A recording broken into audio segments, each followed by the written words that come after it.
This is the sad story of Mr. Bump. The trouble was that Mr. Bump just could not help having little accidents. If there was something for Mr. Bump to bump into, he'd bump into it all right. For instance, if you were to see Mr. Bump walking down the street in your town, and if there happened to be something to bump into down that street, then you know what would happen, don't you? Bump.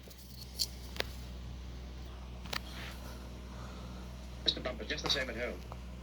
He lived in an extremely nice home. But even there, he couldn't help having those little accidents.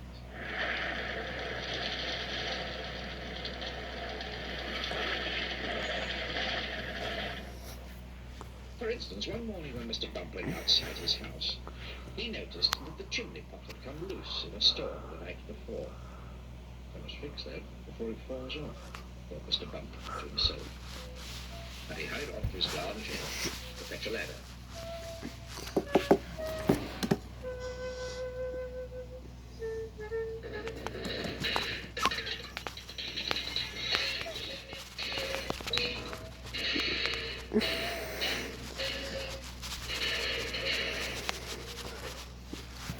It was a very long ladder. Mr. Bump walked up the garden path with the ladder on his shoulder. He turned the corner of the garden path. Crash went the living room window. Oh dear, thought Mr. Bump. And he turned to see what had happened. Crash went the kitchen window behind him. Oh dear, thought Mr. Bump again. And he rested the ladder against the wall of the house so that he could climb up onto the roof to mend the chimney pot. Crash went the bedroom window. So you can see how Mr. Bump had his little accidents.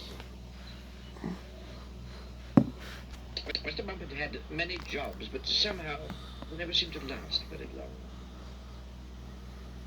As soon as anything got lost, or broken, or splintered, chipped, or snapped, or cracked, or torn, or burst, or wrenched, or crunched, or split, or slipped. Guess who got the blame? For instance, when Mr. Bump worked on a farm.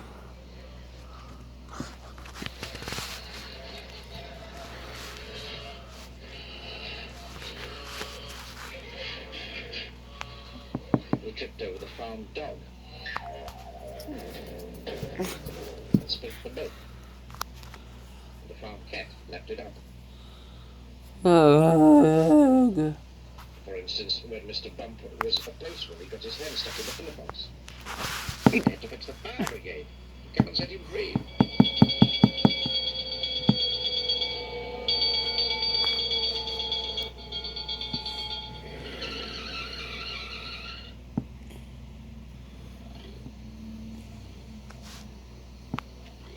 For instance, when Mr. Bump was a carpenter, he found that when he was hammering nails, he hammered his thumb most of the time, and the nail hardly at all.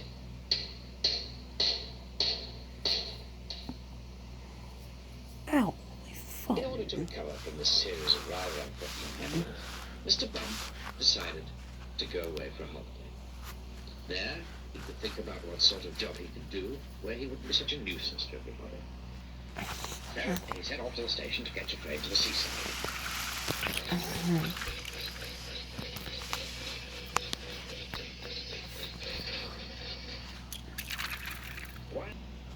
While Mr. Bump was on holiday, several things happened. For instance, he fell off a boat into the sea, and the lifeboat had to come and rescue him. For instance, one day when he was quietly walking along the beach, minding his own business, he got his foot stuck in a bucket.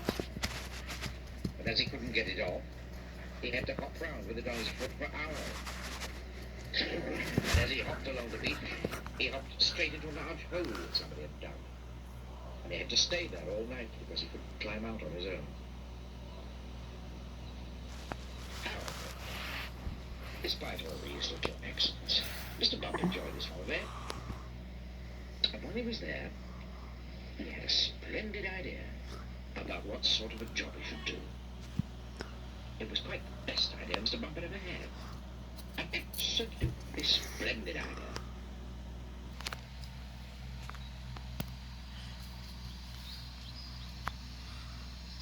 So what's my job is? And now, Mr. Bump works happily for Mr. Barley, the farmer. Mr. Barley has a rather large apple orchard on his farm, and that's where Mr. Bump works.